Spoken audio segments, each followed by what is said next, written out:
When you're out shopping for an interior designer, you need to put together a list of questions that you should ask the interior designer to make sure it's the right person for you to be working with.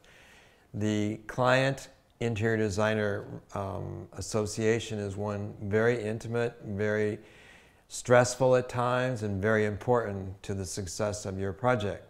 So what are some of the things that you should be aware of? One of the first things I think that it's important is to get a sense of how limited or how broad the interior designer is in their ability in different aspects of interior design. Are they used to many different styles? Are they limited to only one style? Are they willing to be challenged by new things that they haven't been aware of or been involved in before? Secondly, you want to look at their portfolio. Back in the day when I began my career many years ago, our portfolios were expensive, high-end, high-quality photographs in an album that we used to show our clients. And now, most of those, if not all of us, in the interior design field have portfolios that are online, are digital, and are much more technically astute.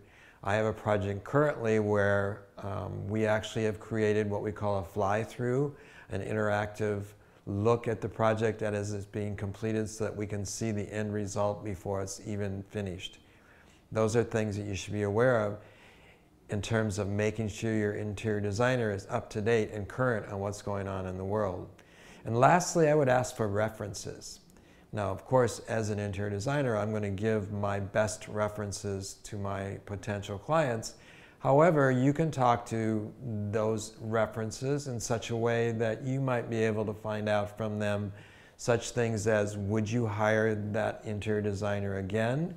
What were some of the really positive things you liked about it? What were some of the challenges that you faced in working with that interior designer?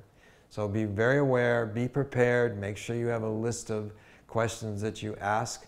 And actually in my book called Renovate, Sustain, and Survive, we have a chapter devoted to selecting an interior designer, and it gives you a list of questions and thoughts that you might want to put forth to your potential interior designer. Good luck.